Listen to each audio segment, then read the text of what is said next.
конференц-зале Крымского инженерно-педагогического университета оживленно и волнительно. Здесь собрался весь свет образовательной науки. В стенах университета состоялась научно-практическая конференция «Современная филология. Проблемы и перспективы», посвященная 90-летию доктора филологических наук Адиле Эмировой.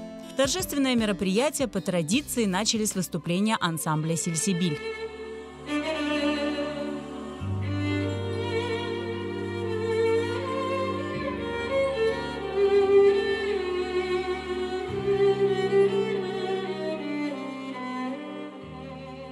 Конференция собрала более 100 участников. Среди них ученые, журналисты, общественные деятели, студенты и коллеги Адиле Эмировой.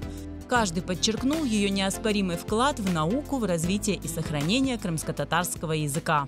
Эмиеті бұл конференцияның шундаки Адиле Ожа Крымға қайтып келген сон esas өзінің yönelişini Krım-Tatar filologiyası деп düşündü ve bu yönelişte pek çok işler yaptı. Bugünkü günde 280'den ziyade ilmi işleri olsa, onun yarısı Krım-Tatar filologiyasına bağışlanğandır. Adilе Hoca fakültetimizde şimdi aspirantlarını hazırlay, magistrantlarını hazırlay.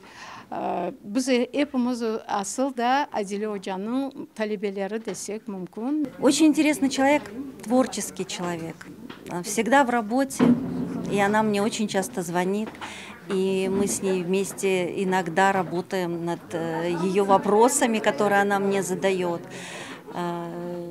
Я считаю, что в 90 лет находиться в таком, извините меня, в творческом состоянии, дай Бог каждому. Адиле Hoca Rus frazeologu olarak bütün dünyada belli olgan alimlerden biri sayıla.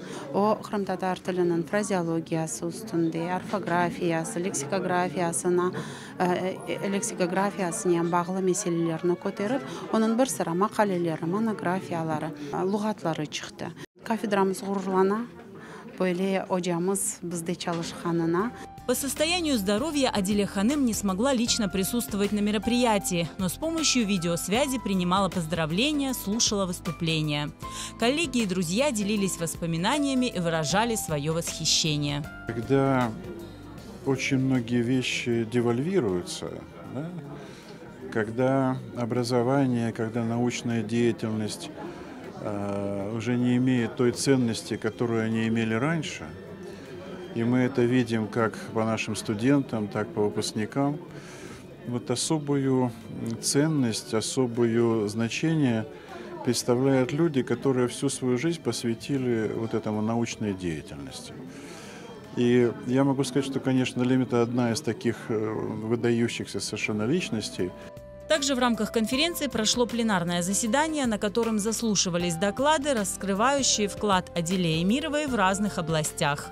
Уникальная личность во всех отношениях, и именно эта уникальность она собирает огромные научные залы, людей, которые неравнодушны к ее научному творчеству, ее изысканиям, которые являются своеобразной такой путевой звездой, на которую мы всегда ориентировались и ориентируемся. Все, к чему не прикасалась бы рука Адиле Эмировны, это все в блеске. Переводы прекрасные. Читаешь переводы Чингиза Дарджель, слезы наворачиваются, просто кажется слезы. Сколько профессионализма, души вкладывается в это. В свои 90 лет Адиле Эмирова продолжает трудиться. Она и дальше готова служить своему народу и на благо образовательной науки.